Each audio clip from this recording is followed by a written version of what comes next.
आज के लेक्चर का आगाज करते हैं। लेक्चर नंबर है जी आज हमारा 39। आज के लेक्चर में हम क्या डिस्कस करने जा रहे हैं? कोड ऑफ एथिक्स, उसमें नेक्स्ट कंसेप्ट। प्रीवियस लेक्चर में हमने प्रिंसिपल्स को स्टडी किया था। आज के लेक्चर में हम इंशाल्लाह थ्रेट्स को स्टडी करेंगे कि एथिकल थ्रेट्स कौन से हैं जो एक ऑडिटर फेस करता है अपनी प्रोफेशनल रिस्पॉन्सिबिलिटीज को पूरा करते हुए, यानी ऑडिट के दौरान में। लेकिन इसकी तरफ चलने से पहले प्रीवियस लेक्चर में से कोई क्वेश्चन पूछना चाहते हो तो पूछ लीजिए। प्रीवियस लेक्चर में से कोई क्वेश्चन नहीं? अच्छा, जो चैप्टर 6 है लीगल रिक्वायरमेंट्स, उनमें से कुछ स्टूडेंट्स क्वेश्चन पूछ रहे हैं चैप्टर 6 लीगल रिक्वायरमेंट्स में से कि अगर spouse of partner associated company में डायरेक्टर हो तो क्या इसकी वजह से डिस्क्वालिफिकेशन होगी? इसकी वजह से डिस्क्वालिफिकेशन नहीं होगी। शाबाश। क्यों नहीं होगी? क्योंकि इस सिचुएशन में जो एक पर्सन डिस्क्वालीफाइड, तो होल्डिंग सब्सिडी के लिए डिस्क्वालीफाइड है, एसोसिएटेड के लिए नहीं है।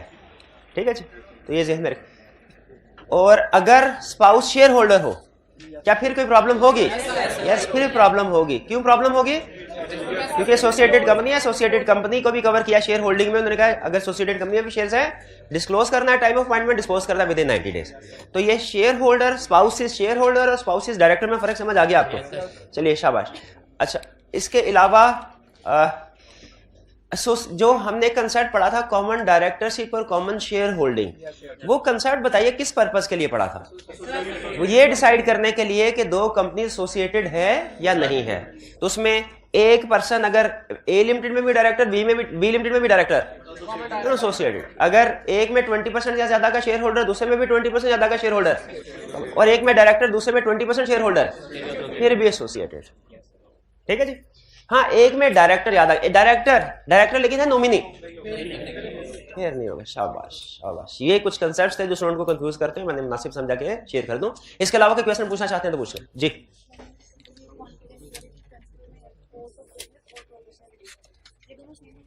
कोर्स ऑफ किसने? कॉन्फिडेंशियलिटी में कोर्स ऑफ बिजनेस, हाँ कोर्स ऑफ बिजनेस, बिल्कुल। उसने कहा कॉन्फिडेंशियलिटी प्रिंसिपल में चार्टर्ड अकाउंटेंट कॉन्फिडेंशियलिटी प्रिंसिपल को ऑब्जर्व करेगा कोर्स ऑफ बिजनेस या personal relationship, sorry professional relationship में। इसका मतलब एक ही है।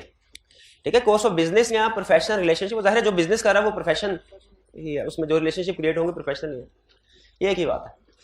हाँ, जो ज्यादा फोकस है इसकी डेफिनेशन में, वो दो अल्फाज जो जिनके ऊपर ज्यादा फोकस है वो है यूज और डिस्क्लोज। ना डिस्क्लोज करेगा ना यूज करेगा कॉन्फिडेंशियल इंफॉर्मेशन को। और जी, to protect the interest of chartered accountant in legal proceeding का मतलब ये है अगर चार्टर्ड अकाउंटेंट के खिलाफ, उस ऑडिटर के खिलाफ कोई क्लाइंट ने लीगल केस फाइल किया तो वो अपने आप को डिफेंड करने के लिए क्लाइंट की कॉन्फिडेंशियल इंफॉर्मेशन कोर्ट के सामने रख सकता है। उस वक्त उसे कॉन्फिडेंशियल इंफॉर्मेशन डिस्क्लोज करने की इजाजत है। ठीक है, क्लाइंट की इंफॉर्मेशन अगर क्लाइंट ही उसके खिलाफ केस कर दे तो अपने आप को बचाने के लिए कॉन्फिडेंशियल इंफॉर्मेशन ऑडिटर डिस्क्लोज कर सकता है। और कोई क्वेश्चन? जी जी जी पूछिए, हाइब्रिड क्लास में से पूछिए क्वेश्चन। सर, अगर जो पार्टनर की वाइफ है वो नॉमिनी डायरेक्टर हो तब क्या होगा? नॉमिनी डायरेक्टर हो तब क्या हो? देखिए किस केस में नॉमिनी डायरेक्टर? देखें, अगर आप दो सिचुएशंस हैं, डायरेक्टर का कंसेप्ट दो तरह से इस्तेमाल हुआ है, एक डिस्क्वालिफिकेशन की लिस्ट में और एक एसोसिएटेड कंपनी का स्टेटस डिटरमिन करने के लिए। बात गौर से सुन लीजिएगा, बार बार ना पूछिएगा बराए मेहरबानी, अभी अटेंटिव होकर गौर से सुन लीजिए। डायरेक्टर का कंसेप्ट हमारे चैप्टर 6 में दो तरह से यूज हुआ है, एक डिस्क्वालिफिकेशन में और एक दो कंपनी एसोसिएटेड है कि नहीं इसमें। डिस्क्वालिफिकेशन में उसने सिर्फ लफ्ज डायरेक्टर इस्तेमाल किया, आगे टाइप स्पेसिफाई नहीं की। इसका मतलब है हर तरह का डायरेक्टर डिस्क्वालिफाइड है, चाहे कोई नॉमिनी डायरेक्टर हो, चाहे कोई इंडिपेंडेंट डायरेक्टर। आप कोई नया लफ्ज निकाल के पूछते हैं सर इस तरह का, नॉमिनी डायरेक्टर हो तो क्या होगा, नॉन एग्जीक्यूटिव डायरेक्टर हो तो क्या होगा, इंडिपेंडेंट डायरेक्टर हो तो क्या, हर तरह का डायरेक्टर डिस्क्वालिफाइड है, डिस्क्वालिफिकेशन की लिस्ट में है। क्लियर होगी ये बात? ये जो है ना नॉमिनी डायरेक्टर का लफ्ज, ये सिर्फ और सिर्फ एसोसिएटेड कंपनी का स्टेटस डिटरमिन करने के लिए ये नॉमिनी वाला लफ्ज यूज होता है। नॉमिनी वाले लफ्ज का ताल्लुक डिस्क्वालिफिकेशन से नहीं है, एसोसिएटेड कंपनी स्टेटस डिटरमिन करने से है। ठीक है मेरे भाई? yes, जी तो जी जी पूछिए।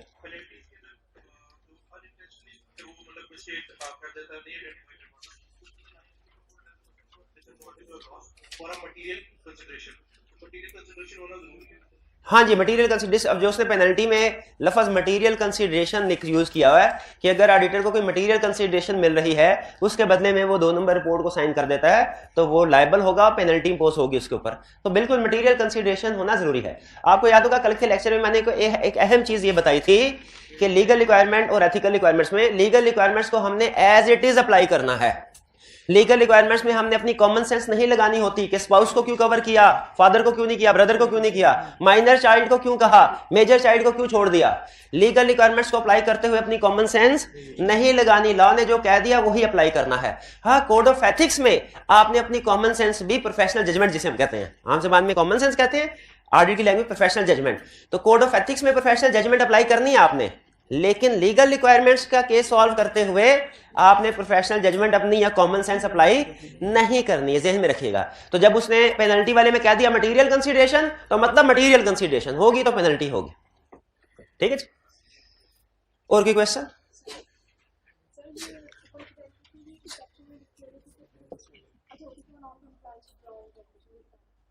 पब्लिक अथॉरिटी जी, कॉन्फिडेंशियल इंफॉर्मेशन के एक्सेप्शंस हैं जिनमें हमने ये सीखा कि कुछ सिचुएशन ऐसी है जिनमें कॉन्फिडेंशियल इंफॉर्मेशन को डिस्क्लोज किया जा सकता है।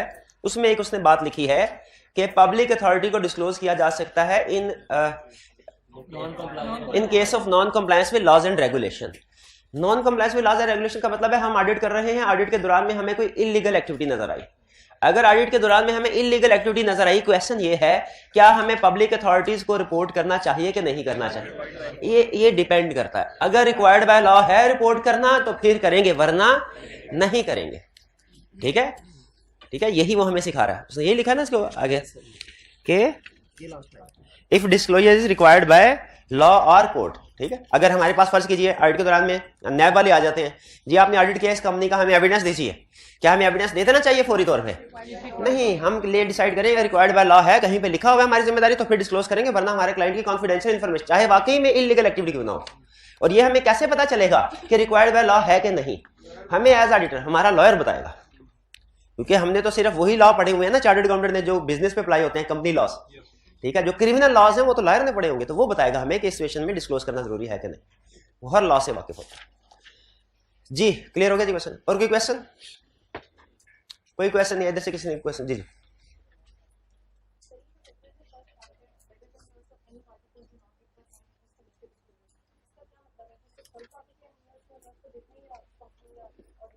कॉन्फिडेंट देखिए, एक है कॉन्फिडेंशियलिटी की का रूल पढ़ा हमने, फिर हमने उसकी एक्सेप्शंस पढ़ी।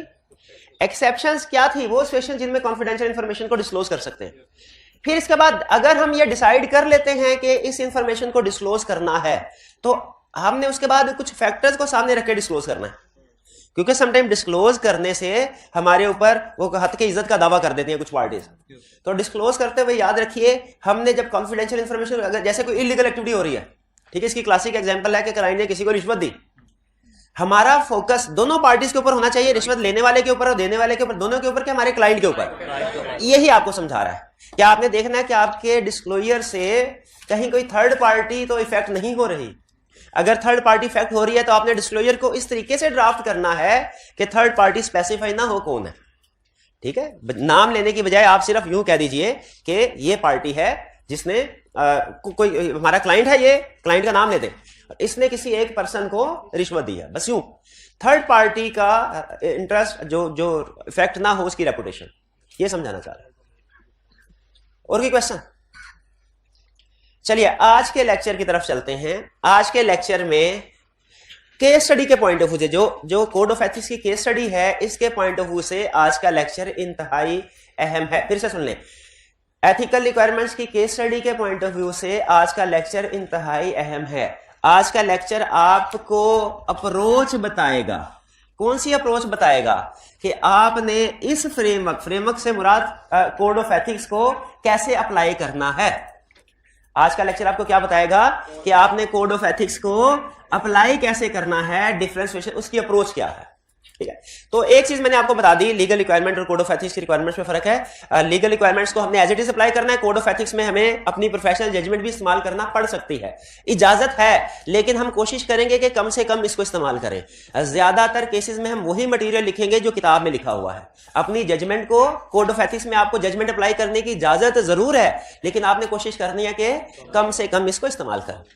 दूसरा फर्क legal requirements code of ethics का जो सबसे अहम, जो केस स्टडी में बार बार आपके सामने आएगा, वो ये लीगल रिक्वायरमेंट सिर्फ और सिर्फ एंगेजमेंट पार्टनर्स पे अप्लाई होती हैं, मैनेजर पे, ट्रेनिंग स्टूडेंट्स पे अप्लाई नहीं होती। जबकि कोड ऑफ एथिक्स की रिक्वायरमेंट्स सारी की सारी एंगेजमेंट टीम पे अप्लाई होती है। एंगेजमेंट टीम से क्या मुराद है? पूरी टीम, जिसमें पार्टनर भी शामिल है, पार्टनर के नीचे मैनेजर भी शामिल है, मैनेजर के नीचे ट्रेनिंग स्टूडेंट। जैसे आप जब ट्रेनिंग आपकी स्टार्ट होगी 3.5 साल की, उसमें ट्रेनिंग में 4-5 ट्रेनिंग स्टूडेंट्स भी शामिल होंगे, जिनमें से किसी को शायद आर्टिकल्स ताजा किसी ने ज्वाइन किए हो, किसी को 1 साल हो गया हो, कोई अपने आर्टिकल्स के आखिरी साल में होगा।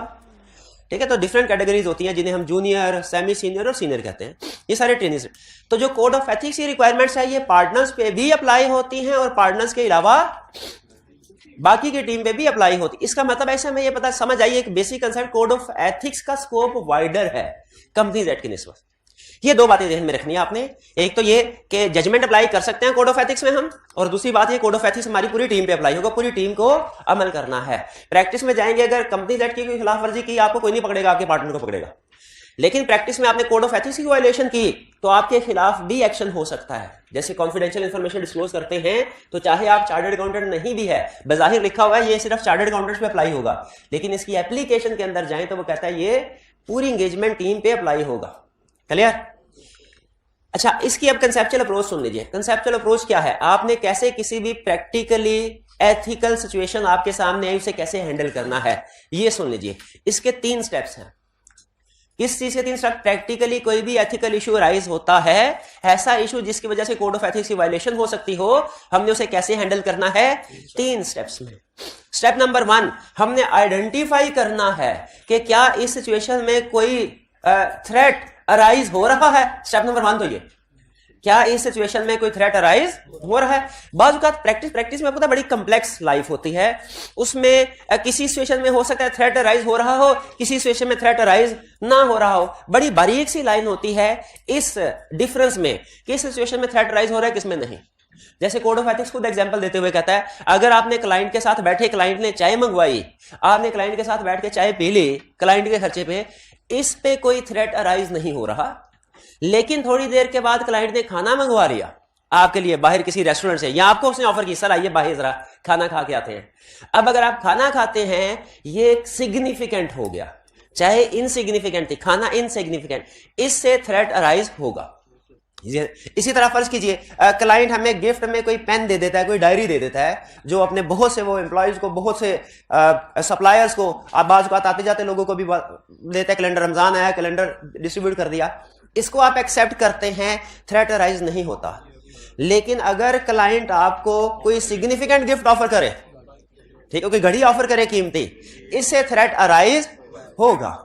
आप क्लाइंट से कोई चीज बाय करते हैं और उसी रेट पे बाय करते हैं जिस रेट पे सारी दुनिया बाय करती है, थ्रेट अराइज नहीं होगा। लेकिन अगर बाइंग करते हुए क्लाइंट से कोई फेवर ले ले तो फिर थ्रेट अराइज होगा। इसका मतलब यह है, कुछ सिचुएशन प्रैक्टिकली हो सकता है बजाहिर दिखने में सिचुएशन एक जैसी ही हो, बजाहिर दिखने में, लेकिन जब उसका डिटेल एनालिसिस करें, कुछ सिचुएशन में थ्रेट अराइज होगा, कुछ में थ्रेट अराइज नहीं होगा। तो हमारा स्टेप नंबर 1 क्या है?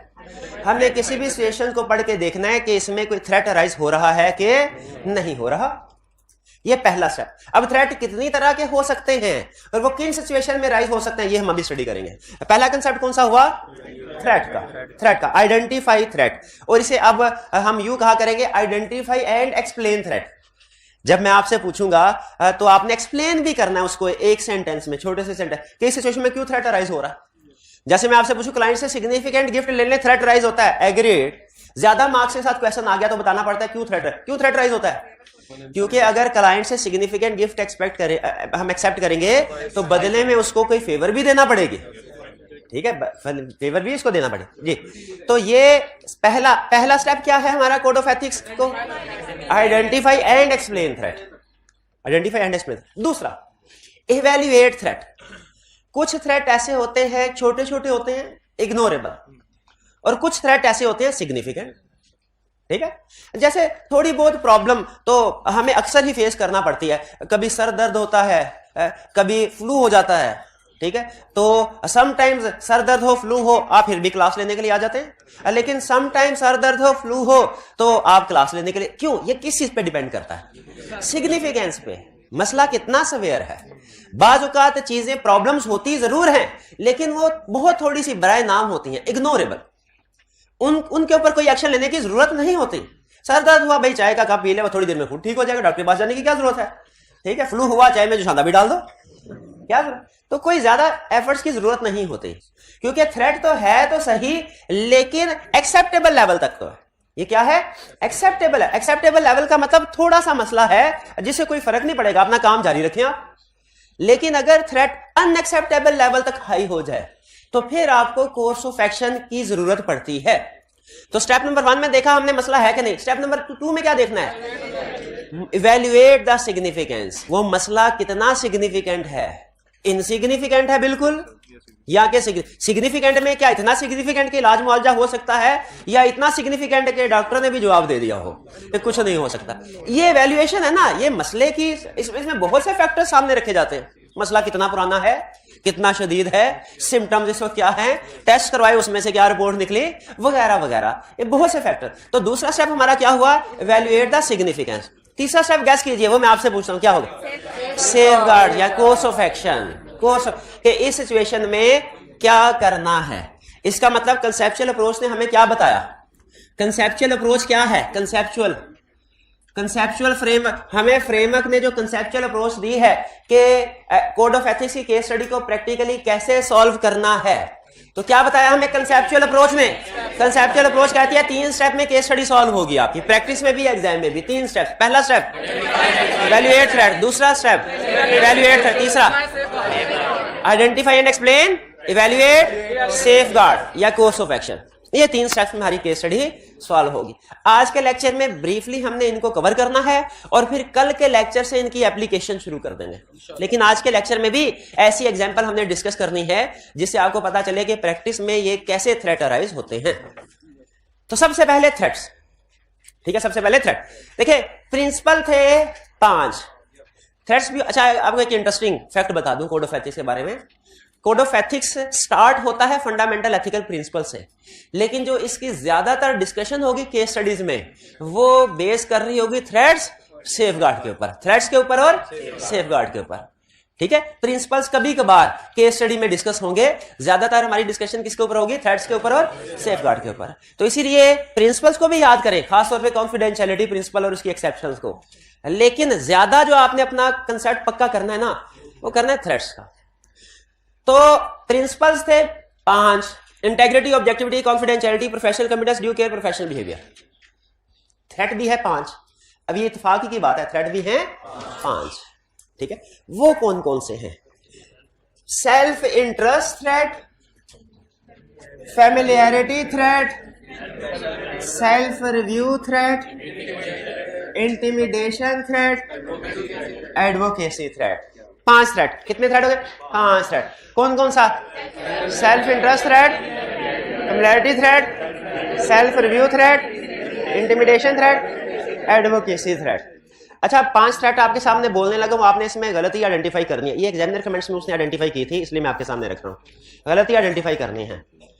थ्रेट्स, पहला advocacy threat, intimidation threat, self review threat, self familiarity threat, self interest threat. Self familiarity threat wrong है, शाबाश। तो हर थ्रेट के साथ वर्ड सेल्फ नहीं है, ये ज़हन में रखना, ठीक है, वरना थ्रेट आपका गलत हो जाएगा। तो 5 थ्रेट, 1 बाय 1 हम क्या करेंगे? हम इनको समझेंगे और इनकी कुछ एग्जाम्पल्स हम डिस्कस करेंगे, लेकिन एग्जाम्पल ब्रीफली डिस्कस करेंगे क्योंकि ये सारी एग्जाम्पल डिटेल में हमने बाद में डिस्कस, कल से डिस्कशन इनकी स्टार्ट होगी, ठीक है।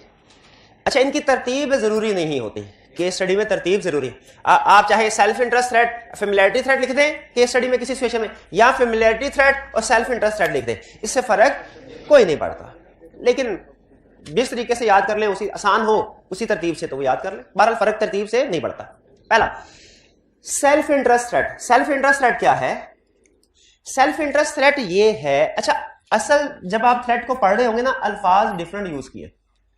असल फर्क अल्फाज का नहीं है, असल फर्क रीजन का है कि ये थ्रेट किस रीजन की वजह से अराइज हुआ।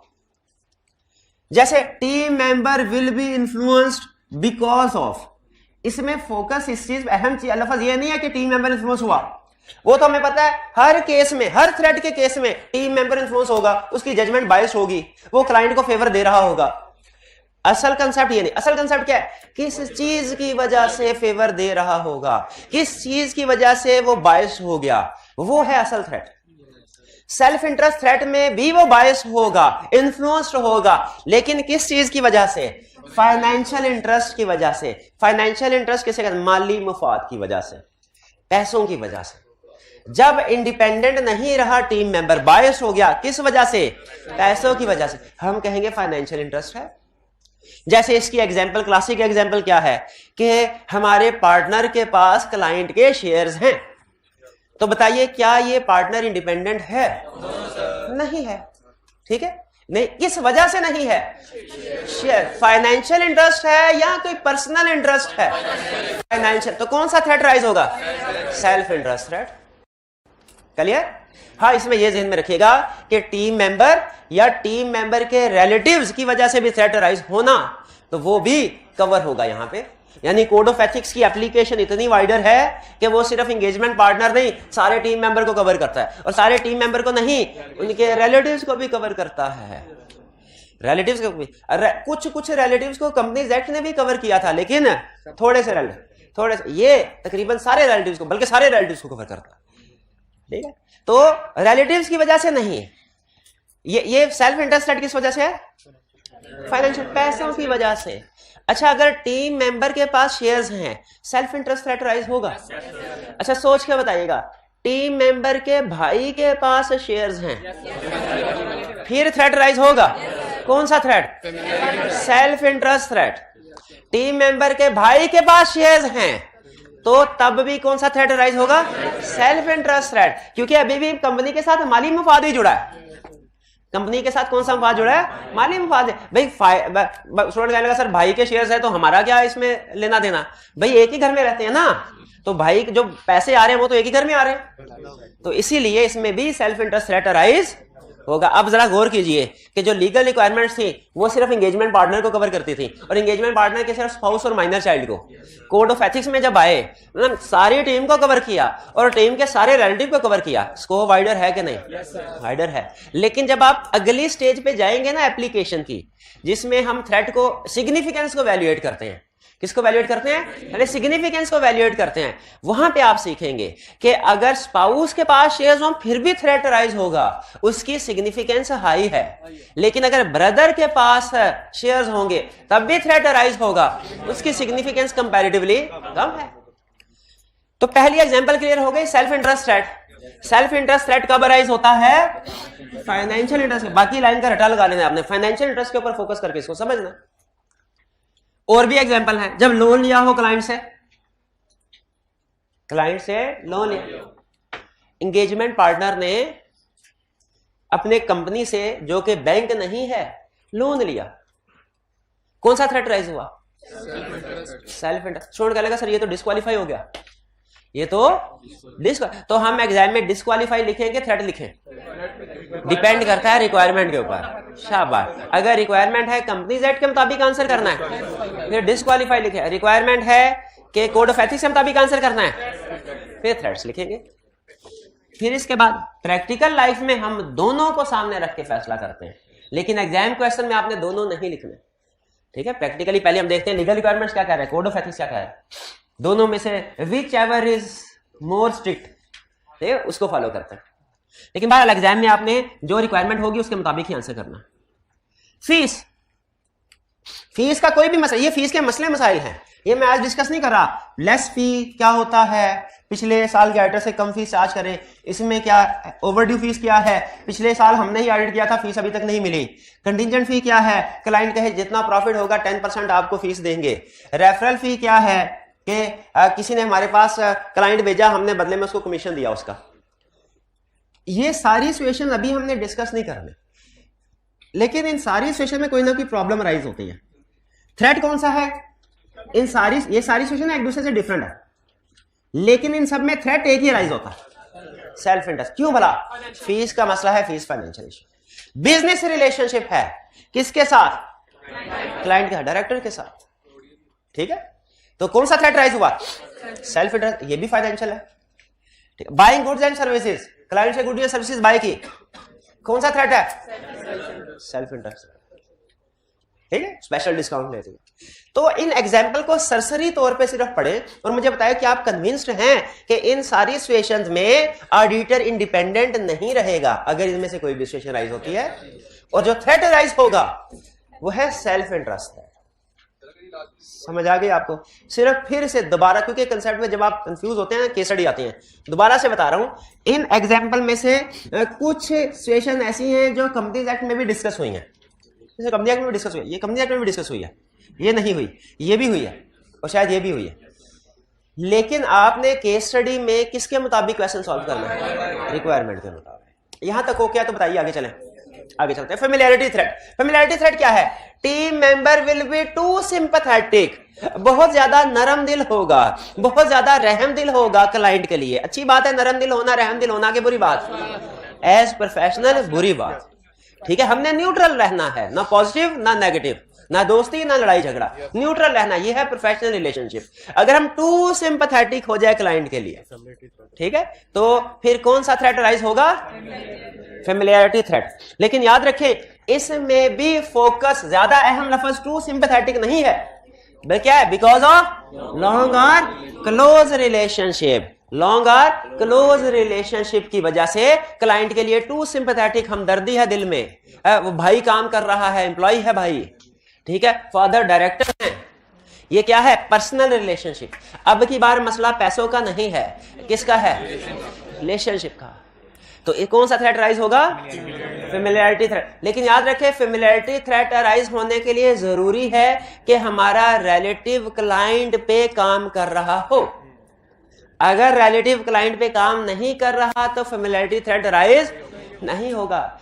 केस स्टडी के अंदर आईकैप का एक तरीका वारदात है, केस स्टडी में जैसे ही उसने कोई रिलेशनशिप ऐड कर दिया ना, फादर है, मदर है, ठीक है, ब्रदर है, स्पाउस है, जैसे ही कोई रिलेशनशिप ऐड कर दिया फौरन आपके जहन में फेमिलियरिटी थ्रेट आ जाता है। नहीं आना चाहिए, पहले देखना है हमारा रिलेटिव क्लाइंट पे काम कर रहा है कि नहीं। अगर वो क्लाइंट का एम्प्लॉय है फिर फेमिलियरिटी थ्रेट राइज होगा। अगर वो क्लाइंट का एम्प्लॉय है फिर फेमिलियरिटी थ्रेट राइज, अगर क्लाइंट का एम्प्लॉय नहीं है फेमिलियरिटी थ्रेट राइज नहीं होगा।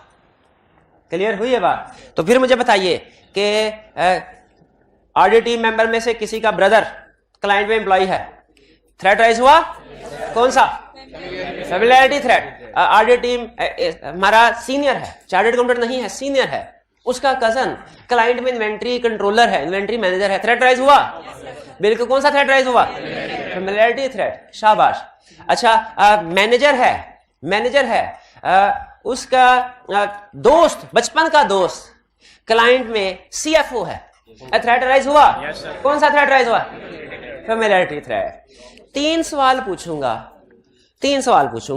अगर तीनों का जवाब ठीक दे दिया तो इसका मतलब आपको दोनों थ्रेट क्लियर हो गए, सेल्फ इंटरेस्ट थ्रेट भी और फेमिलियरिटी थ्रेट, और ज्यादातर यही थ्रेट पूछ रहा होता है।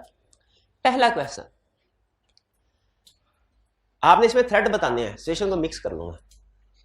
अच्छा, मैनेजर है, मैनेजर के भाई के पास क्लाइंट के शेयर हैं जिसका वो ऑडिट करने जा रहा है, कौन सा थ्रेट राइज हुआ? Self interest threat. Familiarity threat rise नहीं हुआ? फेमिलियरिटी थ्रेट राइज हुआ कि नहीं हुआ? नहीं हुआ। क्यों नहीं हुआ? क्योंकि क्लाइंट पे काम थोड़ी कर रहा है, शेयर्स है, क्लाइंट पे काम थोड़ी कर रहा है, घर में बैठा है। कौन सा थ्रेट? Self interest threat. दूसरी एग्जांपल, मैनेजर पार्टनर है, पार्टनर के स्पाउस क्लाइंट में एम्प्लॉय है, कौन सा थ्रेट? Familiarity threat rise. शाबाश। तीसरी और आखिरी एग्जांपल, ठीक है। अब ये आई कैप के बुक से एग्जांपल निकाली हमने, बल्कि प्रीवियस एग्जांपल ही, वही जो आपने लॉ में पढ़ी है। पार्टनर के स्पाउस है, क्लाइंट में शेयर होल्डर भी है और डायरेक्टर भी है। अब बताइए कौन सा थ्रेट है? दो कौन कौन से? सेल्फ इंटरेस्ट थ्रेट भी, फेमिलियरिटी थ्रेट भी। इस एग्जांपल से हमें एक बहुत अहम रूल हाथ लगा। इस एग्जांपल से क्या? एक सिचुएशन में एक से ज्यादा थ्रेट्स भी आ सकते हैं। एक भी हो सकते हैं, दो भी हो सकते हैं, तीन भी हो, इससे ज्यादा नहीं होते। मैक्सिमम पूरे कोड ऑफ एथिक्स में थ्रेट बताएं, तीन बताएं। लिख लें ये रूल, एक सिचुएशन में एक से ज्यादा थ्रेट्स भी हो सकते हैं। अब देखिए इसकी एग्जांपल, पहली एग्जांपल बहुत आसान, फैमिली एंड पर्सनल रिलेशनशिप हो क्लाइंट पे। फैमिली का मतलब खून का रिश्ता हो, पर्सनल रिलेशनशिप दोस्त हो, तो फैमिली एंड पर्सनल रिलेशनशिप। याद रखें हर तरह का रिलेशनशिप जो है, मैं रिलेशनशिप की डिटेल में नहीं जाना चाह रहा, कोड ऑफ एथिक्स ने रिलेशनशिप डिटेल में तीन रिलेशनशिप बताए उसने, लेकिन एक्सप्लेन करने के बाद एंड पे तीनों में उसने ये कह दिया हर रिलेशनशिप में थ्रेट राइज होगा, सिर्फ सिग्निफिकेंस डिफरेंट होगी। जो ज्यादा क्लोज रिलेशनशिप है उनमें थ्रेट ज्यादा सिग्निफिकेंट है, जो दूर के है कम। तो हमने कहा ठीक है, हमें क्लासिफिकेशन की तरफ जाने की जरूरत ही नहीं। Family and personal, clear? Long association, long association का कंसेप्ट सुन लीजिए क्या है। इसका मतलब यह है अगर एक ही टीम मेंबर को बार बार एक ही कंपनी का ऑडिट करने के लिए भेजे, वो कहता है शुरू में कोई पर्सनल रिलेशनशिप ना भी हो ना, बाद में वो दोस्त नहीं है क्लाइंट पे, बल्कि क्लाइंट ही दोस्त बन गया। बार बार ऐसे होता है ना प्रैक्टिस में, जब आप जाएंगे आपको एक ही क्लाइंट में बार बार भेजेंगे तो आप खुद देखेंगे उसमें हेलो है हो जाती है, ठीक है, गपशप लगाते हुए। इंसान है ना, इंसान सोशल एनिमल इसी वजह से कहते हैं कि जब किसी जगह पे किसी वजह ज्यादा इंटरेक्शन होता है। हाँ जी दूसरे, तो इस लॉन्ग एसोसिएशन का मतलब क्या है? बार बार एक ही कंपनी का। कोड ऑफ एथिक्स क्या कहता है? कहता है पहले साल टीम को ऑडिट करने के लिए भेजा किसी टीम मेंबर को, लॉन्ग एसोसिएशन नहीं है। दूसरे साल भेजा, लॉन्ग एसोसिएशन नहीं है। तीसरे साल भेजा, फिर भी लॉन्ग एसोसिएशन नहीं। फोर्थ ईयर से लॉन्ग एसोसिएशन शुरू हो जाएगी, ठीक है। फोर्थ ईयर में आपको नहीं भेजना चाहिए, ठीक है, मैक्सिमम 3 साल तक बस, ठीक है। फोर्थ ईयर से लॉन्ग एसोसिएशन शुरू हो जाएगी। अच्छा, केस स्टडी में अब बाज़ औक़ात वो 3 साल या 4 साल या 2 साल नहीं यूज करेगा वर्ड, वो यूज करेगा mister Aslam has been part of engagement team for many years. Mister Aslam has been part of engagement team for many years. तो बताइए मेनी ईयर्स में थ्रेट राइज हो गया कि नहीं हो गया? लॉन्ग एसोसिएशन हो गई कि नहीं हो गई? मेनी ईयर्स का मतलब कई साल, 3 से ज्यादा ही होंगे, 3 तो होंगे ना कम से कम, ठीक है। Long association. फिर एम्प्लॉयमेंट रिलेशनशिप। एम्प्लॉयमेंट रिलेशनशिप का मतलब क्या है? पास्ट में क्लाइंट के एम्प्लॉय थे हम ही। ये एम्प्लॉयमेंट रिलेशनशिप का मतलब ये नहीं किसी एम्प्लॉय के साथ रिलेशनशिप है, नहीं। किसी एम्प्लॉय के साथ रिलेशनशिप होता हो तो पूरा आ जाता। कोई एम्प्लॉय भाई है उधर हमारा, वो तो इधर आ जाता। यहां पे क्या है? हम क्लाइंट के पास्ट में एम्प्लॉय रहे हैं और अब एम्प्लॉयमेंट को छोड़ के ऑडिट टीम का हिस्सा बन गए। तो बताइए अब ऑडिट करने के लिए जाएंगे, वहां पे हमारे दोस्त मौजूद होंगे कि नहीं? 5, 7, 8, 10 साल जिनके साथ काम किया है। तो कौन सा थ्रेट राइज हो गया? Familiarity threat. इस एग्जाम्पल को गौर से जहन में रखिएगा। यहां पे कूलिंग ऑफ पीरियड की बात नहीं, यहां पे कूलिंग ऑफ पीरियड की बात नहीं। यहां पे कूलिंग ऑफ पीरियड की बात क्यों नहीं? क्योंकि ये कोड ऑफ एथिक्स है, ये लीगल रिक्वायरमेंट नहीं है। हाँ, अगर कोई आई बात किसी जगह पे तो फिर पढ़ लेंगे हम, कोई आएगी बात तो फिर पढ़ लेंगे हम। एम्प्लॉयमेंट रिलेशनशिप, इस एग्जाम्पल को गौर से जहन में रखना है। ये एग्जाम्पल बाद में मैंने दोबारा लेके आनी है किसी और थ्रेड में। एम्प्लॉयमेंट रिलेशन, गिफ्ट तो आपको बताइए गिफ्ट क्या है? गिफ्ट से थ्रेट राइज होता है, फेमिलियरिटी थ्रेट। गिफ्ट से सेल्फ इंटरेस्ट थ्रेट भी होता है, पक्का उधर भी लिख दीजिएगा, उधर भी। तो ये तो हम नहीं, तो ये हमारे रूल की वायलेशन तो अभी बताया, अभी बताया। हाँ, एक सिचुएशन में एक से ज्यादा थ्रेट हो सकता है, बिल्कुल कर लें याद कि गिफ्ट से फेमिलियरिटी थ्रेट भी राइज होता है, सेल्फ इंटरेस्ट थ्रेट भी राइज होता है, ठीक है। हाँ, कोई क्वेश्चन पूछ? नहीं, मैक्सिमम 3 साल। अभी रूल्स नहीं सिखा रहा, कंसेप्ट बिल्ड करवा रहा हूं। लॉन्ग एसोसिएशन में टाइम पीरियड मैंने पास्ट पेपर को सामने रखे आपको बताया 3 साल का, ठीक है। वरना डिफरेंट रोल्स के लिए डिफरेंट टाइम पीरियड है, डिफरेंट रोल्स के लिए different time period. Code of ethics एक जगह पे डिस्कस करता है, वो हमारे सिलेबस में नहीं बारह। हमारे सिलेबस में बेसिक कंसेप्ट्स रखे हुए हैं, ये समझ आ गए। ब्रीफली हल्की हल्की एग्जांपल समझ आई, थ्रेट राइज होता है। ये सारी एग्जांपल जो है ना एग्जाम डिटेल में डिस्कस करनी है, लेकिन अगर आप इनको पढ़ समझ लीजिए पूरे कोड ऑफ एथिक्स का ट्रेलर आपके सामने चल रहा है। अब इनमें से एक एक एग्जांपल को हमने डिटेल में स्टडी करना है, बल्कि आप घर जाके मैच कर लीजिएगा कि अगले लर्निंग ऑब्जेक्टिव आपके सामने, एग्जांपल आपके सामने है, ये सिचुएशन में ये एग्जांपल इस लर्निंग ऑब्जेक्टिव, एग्जांपल इस लर्निंग ऑब्जेक्टिव है, मैच होंगे। आगे चलते हैं। Self review threat. Self review threat, self review threat का मतलब क्या है? अपना काम खुद चेक करना, ठीक है, अपना काम खुद चेक करना। काम खुद चेक करना, देखें आप नेचुरल है इंसान के साथ, कहावत मशहूर है, दूसरे की आंख का तिनका नजर आ जाता है, अपनी आंख का शतीर नजर नहीं आता। यानी अपनी गलती तबाही फिरी हो वो नजर नहीं आती, दूसरे की छोटी सी गलती जो है वो हमें पता चल जाती। तो इसीलिए सेल्फ रिव्यू थ्रेट क्या समझाता है हमें कि अगर आप पूरे ऑडिट के दौरान में कोई भी ऐसी सिचुएशन आती है जिसमें आपको अपना किया हुआ काम या अपनी फर्म का किया हुआ काम, फर्म भी तो अपनी ही है, रीचेक करना पड़ता है, तो इससे थ्रेट राइज होगा सेल्फ रिव्यू थ्रेट। जब आप अपना ही काम या अपनी फर्म का काम चेक कर रहे होते हैं, या तो आपको गलती नजर ही नहीं आती, या नजर आती है तो आप उसको छुपा लेते हैं रेपुटेशन बचाने के लिए फर्म की। इसीलिए अगर किसी भी सिचुएशन में कोई ऐसा इशू अराइज होता है, ऑडिट में ऐसी सिचुएशन आती है जब हम अपना काम खुद ही चेक कर रहे होंगे, कौन सा थ्रेट अराइज होगा? Self review threat. कौन सा थ्रेट अराइज होगा? कब सेल्फ रिव्यू थ्रेट अराइज होगा? अपना देखें, आगे एग्जांपल्स मैं आपको अभी दे देता हूं, लेकिन आप में से कोई 100 रुपया इनाम, 100 रुपया इनाम उस स्टूडेंट को जो मुझे सेल्फ इंटरेस्ट थ्रेट या फेमिलियरिटी थ्रेट की एग्जांपल में से कोई एक ऐसी एग्जांपल देगा जिसमें सेल्फ रिव्यू थ्रेट भी राइज हो रहा हो। बताएं, शाबाश शाबाश, बताइए। एम्प्लॉयमेंट रिलेशनशिप, शाबाश शाबाश। एम्प्लॉयमेंट रिलेशनशिप में सेल्फ रिव्यू थ्रेट कैसे राइज हो रहा है? वो एम्प्लॉय पे रहते हुए काम किया, ठीक है, तो अब वो जब फर्म में आ गया और उसको ऑडिट करने के लिए भेजे, तो अपना काम ही दोबारा एक तरह से नहीं चेक करा वो, तो सेल्फ रिव्यू थ्रेट भी नहीं आ गया। तो इस सिचुएशन में सेल्फ रिव्यू थ्रेट भी आया। और एम्प्लॉयमेंट रिलेशनशिप, और कौन सा थ्रेट राइज हुआ? सेल्फ रिव्यू तो हुआ, साथ कौन सा? फेमिलियरिटी थ्रेट, शाबाश। तो क्या एक सिचुएशन में मल्टीपल थ्रेट्स राइज हो सकते हैं? मल्टीपल थ्रेट राइज हो सकते हैं, बिल्कुल हो सकते हैं। चलिए आगे चलते हैं। अब सेल्फ रिव्यू थ्रेट की एग्जांपल, कहता है क्लाइंट भागा भागा हमारे पास आया, कहने लगा सर आप ऑडिट करते हैं? हमने कहा बिल्कुल करते हैं। सर फाइनेंशियल स्टेटमेंट्स बनाना आती हैं? बिल्कुल आती हैं, पहले वही तो सीखी थी, ऑडिट तो बाद में जाके सीखा था, वही सीखा था। अरे अच्छा सर हमारी फाइनेंशियल स्टेटमेंट बना दीजिए, अकाउंटिंग रिकॉर्ड भी प्रिपेयर कर दीजिए, जर्नल लेजर ट्रायल बना दे। ठीक है, हमारा एक लिस्टेड क्लाइंट था, लिस्टेड क्लाइंट, और कहने लगा सर कैश फ्लो स्टेटमेंट नहीं हमसे बनती, आप बना देंगे? लिस्टेड क्लाइंट का ये हाल है, बना देंगे कैश फ्लो स्टेटमेंट? वो रूटीन की चीजें बना लेते हैं, कैश फ्लो स्टेटमेंट प्रॉब्लम होती है बनाते हुए, तो बना दे। क्या हमें एक्सेप्ट कर लेना चाहिए था सर? नहीं, ऑडिटर होके नहीं, ना ना ना। ठीक है, क्यों नहीं? कौन सा थ्रेट राइज होता था? सर हमने कहा जब कैश फ्लो स्टेटमेंट ही हम बनाएंगे तो चेक कौन करेगा, वेरीफाई कौन करेगा? हम नहीं कर सकते ना, नहीं कर सकते। खुद ही केस स्टडी करके खुद ही सॉल्व करते हैं, खींच खींच के कितने नंबर आते हैं? 65, और जब रिजल्ट आता है तो 23 नंबर क्यों आते हैं? खींच खींच के 65 नंबर और रिजल्ट आए 23 नंबर क्यों आते हैं? हम बोलते नहीं है, लेकिन रीजन क्या होती है पीछे? सेल्फ रिव्यू थ्रेट, कि अपनी की हुई गलती नजर नहीं आती।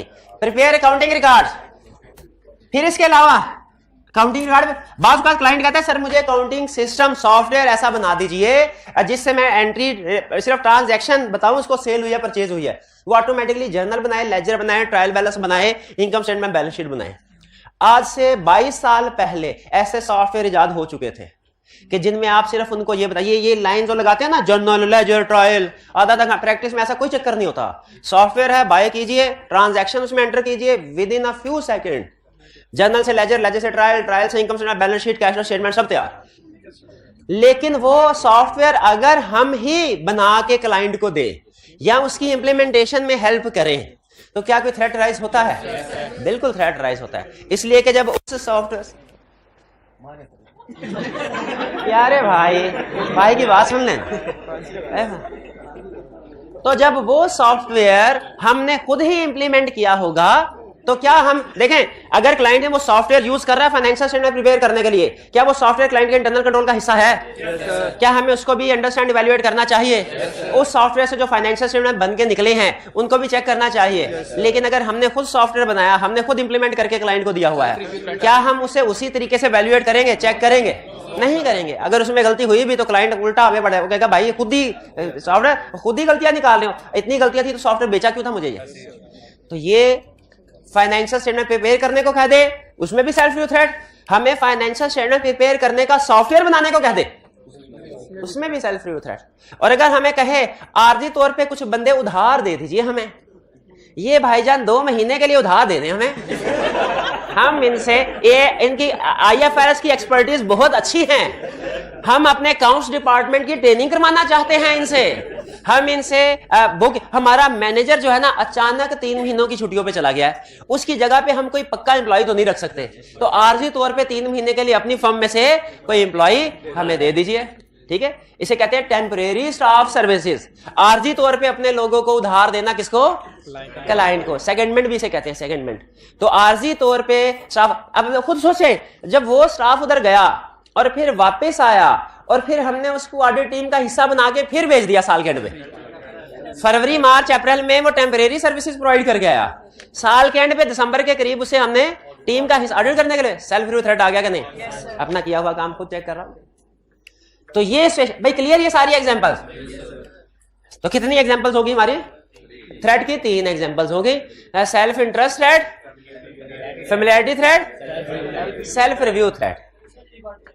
इसमें कीवर्ड्स क्या है? इसमें कीवर्ड्स है appropriately evaluate result of, evaluate own work और फर्म्स वर्क। इसके साथ लिखते हैं हिज वर्क या ओन वर्क, एक ही बात है। ओन वर्क ज्यादा क्लियर है, अपना काम या अपनी फर्म का काम आप रिव्यू करेंगे। बात का ऐसा था फर्म के अंदर डिफरेंट डिपार्टमेंट्स होते हैं, फर्म बड़ी हो तो एक केस स्टडी में हो सकता है आपसे ये पूछ ले, कराची ऑफिस ने फाइनेंशियल स्टेटमेंट्स प्रिपेयर की, लाहौर ऑफिस उनका ऑडिट करेगा, थ्रेट राइज है, हो रहा है कि नहीं हो रहा? बिल्कुल हो रहा है, ठीक है। अपना ही काम नहीं, लेकिन अपनी फर्म का तो काम जिसका रिव्यू कर रहे हैं। जी, क्या टेम्परेरी स्टाफ सर्विसेज में कोई और थ्रेट भी अराइज हो सकता है? ये जब हम डिटेल में स्टडी करेंगे तब डिस्कस करेंगे। अभी बताइए क्या सेल्फ रिव्यू के बारे में कंफर्टेबल है? क्या आगे चलते हैं। इंटिमिडेशन थ्रेट, इंटिमिडेशन कहते हैं डराने धमकाने को। इसमें डराना धमकाता कौन है भला? क्लाइंट। और किसको धमकाता है? ऑडिट टीम को या ऑडिटर को, ठीक है। Team member is deterred, DETERRED। Deterred का मतलब होता है रोकना, टीम मेंबर को रोका जाता है ऑब्जेक्टिवली एक्ट करने से, इंडिपेंडेंटली एक्ट करने से। किस वजह से? अनड्यू इन्फ्लुएंस और pressure from client. Client undue influence या प्रेशर इंपोज करता है, ठीक है, रोकता है, ठीक है। ये है इंटिमिडेशन थ्रेट, इंटिमिडेशन थ्रेट, ठीक है। जैसे फर्ज कीजिए हमने क्लाइंट से कहा हम क्वालिफाइड ओपिनियन एक्सप्रेस करने जा रहे हैं, उसने कहा अगर क्वालिफाइड ओपिनियन एक्सप्रेस किया ना तो अगली एजीएम में हम नए ऑडिटर को प्रपोज करके उसको पॉइंट करेंगे, आप फारेगा। कौन सा थ्रेट रहेगा? Intimidation threat, threat of removal, या बात का थ्रेट ऑफ लिटिगेशन भी देता है। अगर आपने हमारे खिलाफ सर केस फाइल किया ना तो पिछली दफा जो आपने 3,538 रुपए की मिस स्टेटमेंट डिटेक्ट नहीं की थी ना, हम केस फाइल कर देंगे आपके खिलाफ। हमने कहा ये क्या बड़ी बात हुई, वो तो इमटेरियल है। उसने कहा ये आपको पता है इमटेरियल है, मुझे अवाम को तो नहीं पता ना, अवाम को मटीरियलिटी का कंसेप्ट, रिजनेबल एश्योरेंस का कंसेप्ट तो नहीं पता। हम अखबार में खबर चलाएंगे, एडिटर वाकिफ है, अपना रिपोर्टर वाकिफ है, फिर उसके बाद टीवी चैनल वाले वाकिफ हैं, टीवी चैनल में इश्तिहार चला देंगे, ये खबर लगा देंगे, और 2 या 3 टॉक शो की मारा आपकी फर्म, 2-3 टॉक शो होने हैं आपकी फर्म की, ऐसी की तैसी फिर जानी है। रेपुटेशन ज्यादा, देखिए एक होता है लीगल रिस्क, एक होता है रेपुटेशन रिस्क। रेपुटेशन रिस्क ज्यादा अहम है। वो कहता है लीगली जंग आप जीत जाएंगे, क्लाइंट कह रहा है मुझे भी पता है, लेकिन आपकी रेपुटेशन जो है उसकी धज्जियां हम उड़ा देंगे। ये धमकी दे रहा है हमें, ये क्या है? Intimidation threat, threat of removal भी, थ्रेट ऑफ लिटिगेशन भी, इंटिमिडेशन थ्रेट। क्लियर हुई है बात? एक केस स्टडी में उसने CFAP लेवल की केस स्टडी थी, उसमें उसने पूछा कि क्लाइंट, हमारा एक टीम मेंबर था और क्लाइंट का एक डायरेक्टर था, दोनों का पर्सनल कोई झगड़ा चल रहा था एक प्रॉपर्टी डिस्प्यूट पे, प्रॉपर्टी के डिस्प्यूट पे चल, और अंडर लिटिगेशन था वो केस। बताइए कोई थ्रेट राइज हुआ? क्या थ्रेट राइज हुआ? इंटिमिडेशन थ्रेट, इंटिमिडेशन थ्रेट, ठीक है। छोटा सा कंसेप्ट, हमारे जो रिलेशनशिप हैं दुनिया में लोगों के साथ 3 तरह के होते हैं, पॉजिटिव, नेगेटिव, न्यूट्रल। ऑडिटर के क्लाइंट के साथ कौन सा रिलेशनशिप होना चाहिए? अगर पॉजिटिव है कौन सा थ्रेट राइज होगा?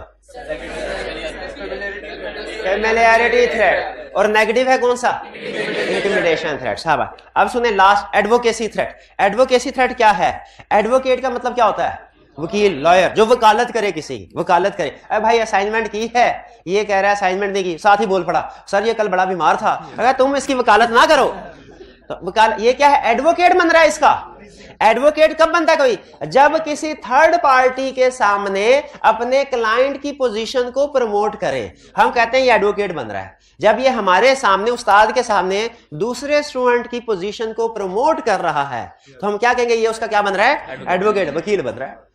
एडवोकेसी थ्रेट अराइज कब होता है, जब कोई सीए फर्म थर्ड पार्टीज के सामने, किसके सामने, थर्ड पार्टी के, इसमें थर्ड पार्टी होना जरूरी है, थर्ड पार्टी के सामने अपने क्लाइंट की पोजीशन को प्रमोट करता है, हम कहते हैं एडवोकेसी थ्रेट अराइज हुआ। इसके दो एग्जांपल है। पहली एग्जांपल, चार्टर्ड अकाउंटेंट सचमुच एडवोकेट बन जाए, एफबीआर के साथ कोई केस चल रहा है और क्लाइंट ने हमसे कहा सर हमारी टैक्स की कैलकुलेशन, तो टैक्स का काम सारा आप करते हैं, तो बराए मेहरबानी ये जो एफबीआर ने हमें नोटिस भेजा है, कोर्ट में जाके ये केस भी आप ही लड़े। याद रखें, टैक्स के डिफरेंट केसेस हैं, टैक्स के केसेस डिफरेंट। एक है टैक्स रिटर्न प्रिपेयर करना, वो लाला केस है। एक है वो असेसमेंट हो गई, उसके बाद ऑर्डर आ गया ज्यादा टैक्स पे कर, वो केस लड़ना, ये अलग सिचुएशन है। तो मैं टैक्स रिटर्न प्रिपेयर करने की बात नहीं कर रहा। उसके बाद जब एफबीआर में डिस्प्यूटेड केस हो जाता है, लिटिगेशन में चले जाते, अपील फाइल कर देते हैं, उस वक्त की बात कर रहा हूं। उस वक्त अगर चार्टर्ड अकाउंटेंट कोर्ट के सामने जाके प्रेजेंट कर रहे हैं अपने क्लाइंट को, कौन सा थ्रेट, एडवोकेसी थ्रेट। दूसरी, पहली एग्जांपल है, दूसरी एग्जांपल कौन सी है, जब चार्टर्ड अकाउंटेंट क्लाइंट के शेयर्स को प्रमोट करे, यानी क्लाइंट ने शेयर इशू करने हैं, आपने शायद वो अंडरराइटर की टर्म सुनी होगी कहीं, है क्लाइंट पार्टनर अंडरराइटर के तौर पे क्लाइंट को हेल्प करे, असिस्ट करे इन्वेस्टर ढूंढने में। इन्वेस्टर के सामने एक इन्वेस्टर से मिले, बड़े बड़े इन्वेस्टर से, और कहे सर ये कंपनी अच्छी है, इसमें इन्वेस्टमेंट कर दीजिए, तो ये कौन सा थ्रेट राइज हुआ, एडवोकेसी थ्रेट। क्लियर। तो हमारे थ्रेट्स कितने हैं टोटल, 5। कौन कौन से, self interest threat, familiarity threat, self review threat, advocacy threat, intimidation threat. चले, इन सारे थ्रेट के डेफिनेशन और उनकी एग्जांपल समझ आ गई आपको। चलिए, डेफिनेशन में ज्यादा फोकस आपका रीजनिंग की तरफ होना चाहिए, किस रीजन की वजह से हुआ। बाकी याद करने को आप सारा रट्टा लगा ही लेंगे, फोकस रीजन, क्योंकि रीजन से आपका कंसेप्ट क्लियर होगा। याद पूरी डेफिनेशन ही कर लेंगे जी। Auditor as an advocate act ही क्यों करेगा, वो उसने एलएलबी तो नहीं किया हुआ।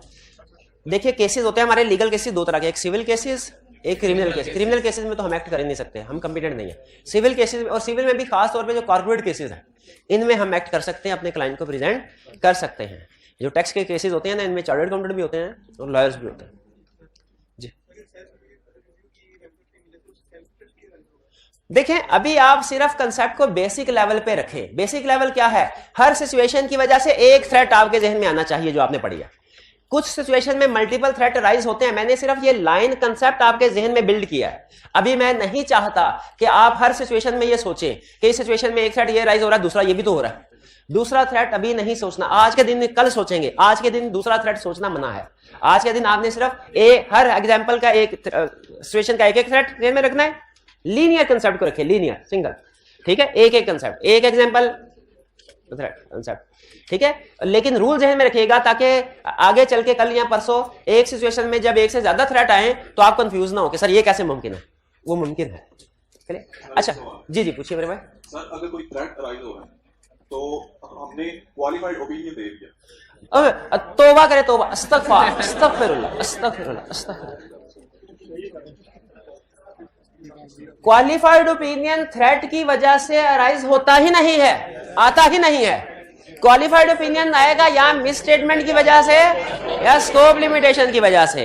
ये जो थ्रेट्स होते हैं ना, थ्रेट्स, इनका इफेक्ट ओपिनियन पे नहीं आता, रिपोर्ट पे नहीं आता। थ्रेट्स का इफेक्ट आता है कोर्स ऑफ एक्शन पे।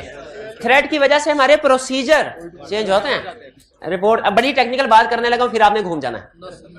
एक है रिस्क ऑफ मिस स्टेटमेंट, एक है मिस स्टेटमेंट। रिपोर्ट किसकी वजह से मॉडिफाई होती है, मिस स्टेटमेंट की वजह से। तो रिस्क ऑफ मिस स्टेटमेंट का इफेक्ट किधर आता है, प्रोसीजर्स पे। तो ये जो थ्रेट है ना, थ्रेट, इन्हें समझे ये रिस्क की तरह है, नहीं रिस्क है नहीं, समझे रिस्क की तरह, क्योंकि इसका इफेक्ट वैसा ही है जैसा रिस्क का है। क्या, प्रोसीजर पे इफेक्ट आएगा, वो रिपोर्ट पे कोई नहीं आता। रिपोर्ट में किसी पैराग्राफ में हम ये नहीं पढ़ा कि अगर ऑडिटर इंडिपेंडेंट नहीं है, थ्रेट का मतलब यही है ना, थ्रेट होने का मतलब यही ना इंडिपेंडेंट नहीं है, तो ये इफेक्ट ना रिपोर्ट के पहली लाइन पहला लफ्ज यही था, इंडिपेंडेंट ऑडिटर। तो अगर थ्रेट ज्यादा है, इंडिपेंडेंट है, तो भाई ऑडिट ही ना करो, यहाँ तो प्रोसीजर परफॉर्म करके उसको खत्म करो, नहीं करते ऑडिट ही ना करो। तो थ्रेट का इंपैक्ट कोर्स ऑफ एक्शन पे यानी प्रोसीजर पे होगा, रिपोर्ट पे, ये ध्यान में रखिएगा। आगे चलते हैं। अब अगली स्टेज क्या आई? सिग्निफिकेंस की। अगली स्टेज क्या आई? सिग्निफिकेंस की, कि हमने थ्रेट तो आइडेंटिफाई कर लिया, स्टेप 1 में क्या किया, स्टेप 2 में सिग्निफिकेंस डिपेंड करती है बहुत से फैक्टर्स पे।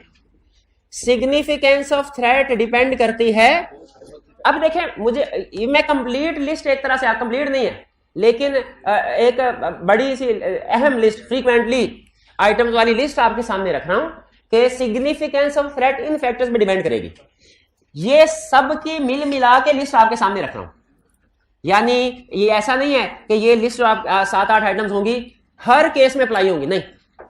किसी केस में हो सकता है अप्लाई हो, किसी में ना हो, किसी में कम हो, किसी में ज्यादा हो। नॉर्मली कोई भी ऐसी सिचुएशन हो जिससे थ्रेट राइज हो रहा होता है, उसकी सिग्निफिकेंस इन फैक्टर्स पे डिपेंड करती है।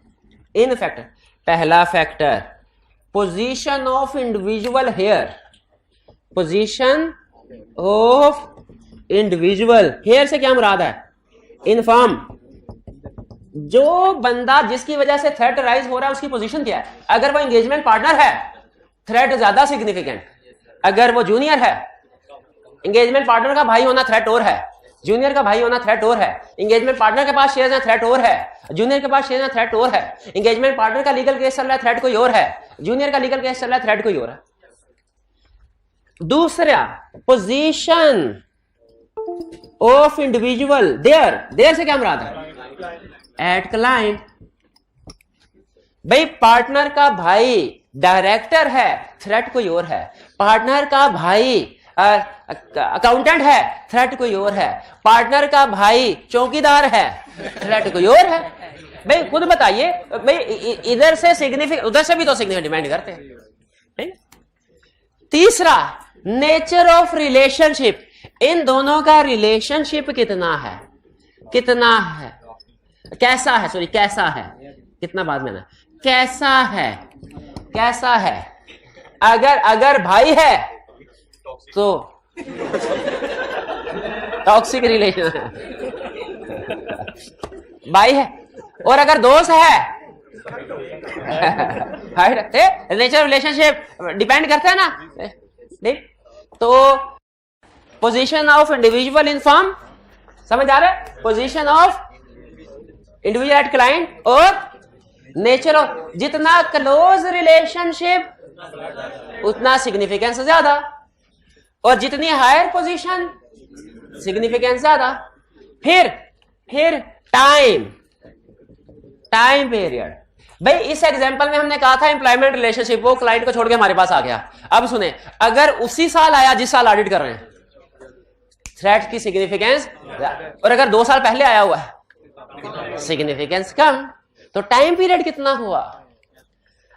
अगर इसी तरह जो थी लॉन्ग एसोसिएशन, अगर 3 साल हुए हैं सिग्निफिकेंस का, और अगर 5 साल हो गए हैं सिग्निफिकेंस। एक क्वेश्चन में उसने कहा 10 साल हो गए हैं, तो भाई फिर गई है, तो बहुत ज्यादा था टाइम पीरियड। फिर मटीरियलिटी ऑफ ट्रांजैक्शन, ये मुझे बताइए 100 रुपीज इनाम प्राइस, उसको जो मुझे बताएगा कि मटीरियलिटी ऑफ ट्रांजैक्शन ये हमारे किस केस में सिग्निफिकेंट फैक्टर के तौर पे आएगा? नहीं, केस बताए, नीचे वाला, बिजनेस रिलेशनशिप, शाबाश। Buying of good and services, शाबाश। लोन, शाबाश, ये शाबाश, ठीक है। एन में, ठीक है। पोजीशन ऑफ इंडिविजुअल, पार्टनर की पोजीशन, नेचर ऑफ रिलेशन। अच्छा, नेचर ऑफ रिलेशनशिप किधर आएगा? नेचर ऑफ रिलेशनशिप किस में आएगा? हाँ, फैमिली एंड पर्सनल रिलेशनशिप में, ठीक है, शाबाश। बाकी और भी आ सकता है, मटीरियलिटी। चलिए, ये इसके अलावा और भी